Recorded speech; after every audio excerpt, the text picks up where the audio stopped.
everybody, it's Amy Co from Snark Heart, and I'm here today to do a quick video on how to put together the teeny tiny little gingerbread houses. So let's get to it, but while I'm thinking of it, go ahead and like and subscribe to this channel.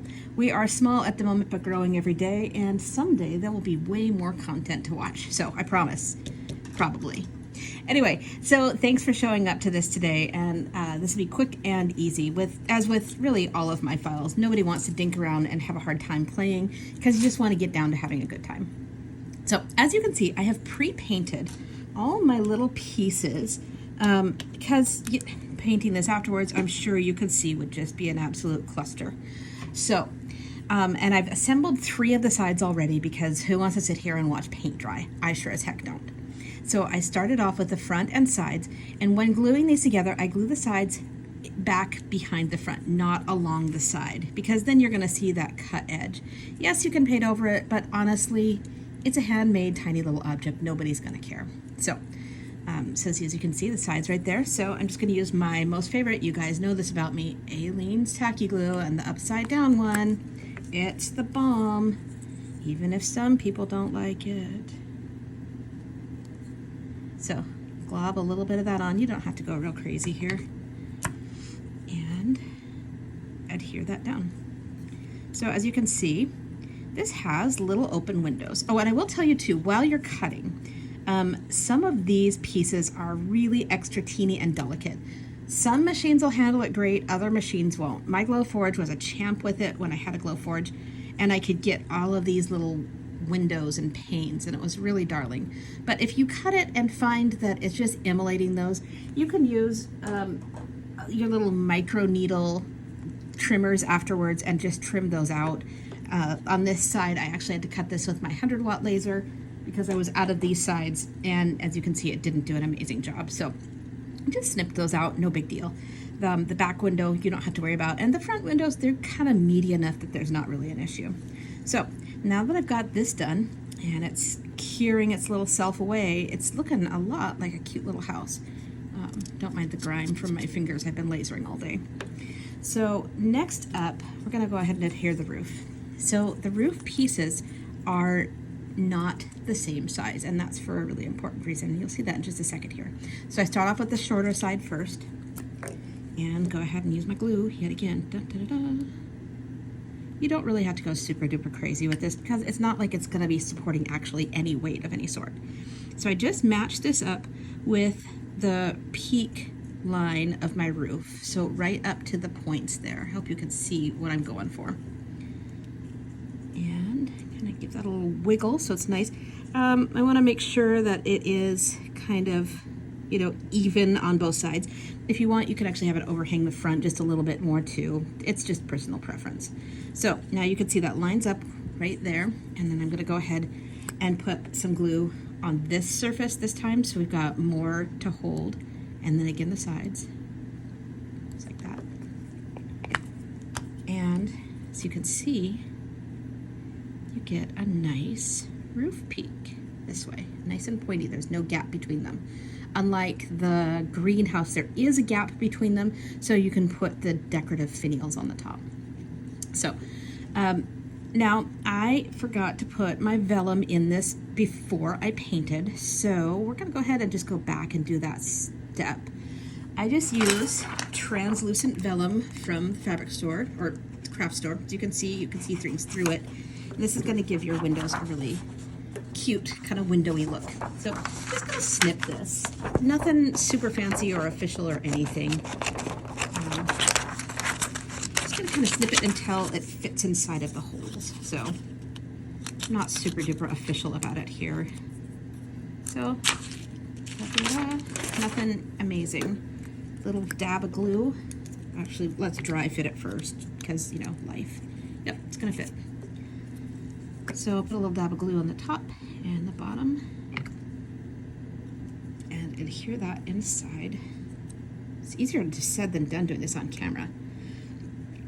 The reason you want to do this is not only so it looks like windows, but if you put a little light in it, then your light isn't, you know, showing through. I don't have one of the Christmas trees with me to show you one of the next steps, but I have a feeling you're going to catch on just fine. because you guys are the most brilliant followers in the world, right? Right. So, little snips. I don't think, well, no, I'll do it all. What the heck, we're here. That was a miracle. I found my vellum anyways. Thankfully, my dear friend Kathy, one of our admins on the page, was here, and she's like, no, you put it away, you dope. So she's over here laughing at me. Always laughing at Amy. You're always laughing at me. Of course. What is this world without laughter? No damn fun, I tell ya. Okay. You could get really official and cut this with your laser, but as you can see, doing the snippy treatment is pretty dang easy. And then finally, as you can see, you could probably get 30 or 40 of the houses. Ooh, I think I'm gonna cut that too small. No, I don't want to do that. Make my life easier. But you could probably get 30 or 40 houses, little windows out of a piece of vellum. And if you don't want to buy a whole packet of it, I'm sure, like if there's any scrapbook stores in your area, you can just go and tell them, I just need one piece of vellum. I don't know why I flipped that over. It's the same on both sides. What a dweeb. But that's me. Can't change me, anybody. You're stuck with me this way. Yeah, Kathy's over here like, I'm trying. Okay, so this is when, this is really one of the cute parts of this. I'm just gonna clean up that little glue a bit there. If I had cut it, I would paint my little Christmas tree pink and put it right inside here. So then when you put a light underneath it, and I'll show you that on another one, I think, possibly. But when it shows through, it just looks even more Christmassy. Now, of course, there's nothing saying you have to do this Christmas. You could cut out little rectangles here and do flower boxes. These are just unlimited designs. So it looks like a darn cute little house right now. So next parts, I'm going to, did I lose my step? Shoot. Oh, well, you guys will get the point of that. We won't even worry about that part.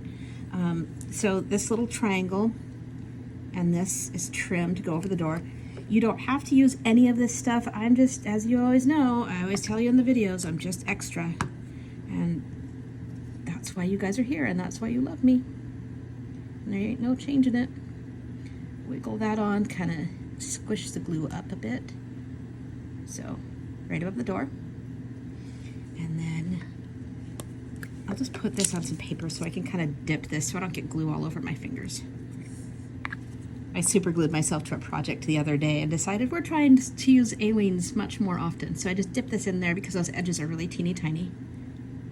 And then put it on top. There.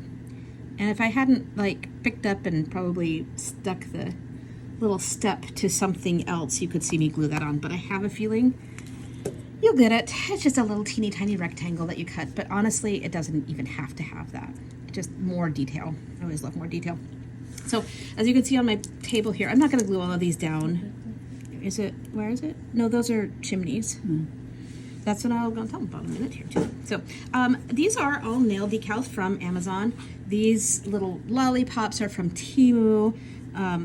But you can just put them all over and you get that gingerbread house look. It's just the cutest thing. You can glue these guys on as shingles. You can glue them along the top.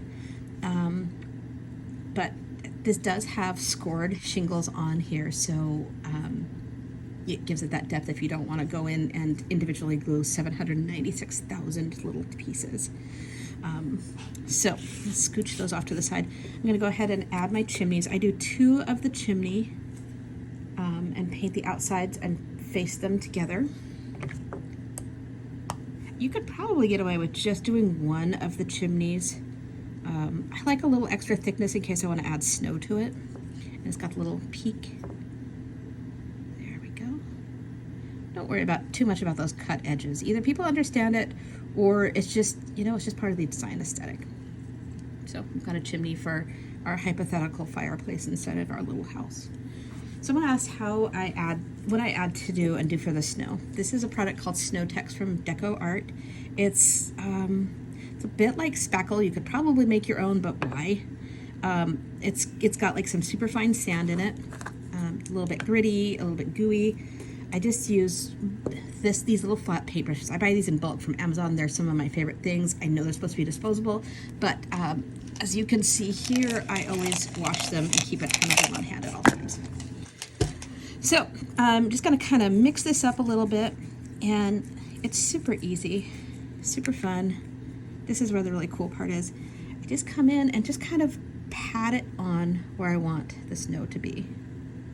Just think about, you know, if you were in Colorado and you could see the snow, where would it be collecting? It probably wouldn't collect along the windows, unless it was driving snow, which sucks. But it would be along the roof lines. It would be on the tops of this. That's another reason why you don't have to worry too much about the exposed edges, because you can always cover it up with snow tags. There. Just stirring and patting.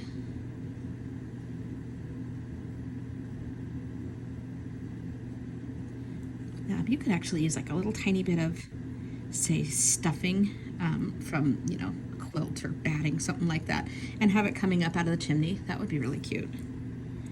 Always thinking, always new ideas.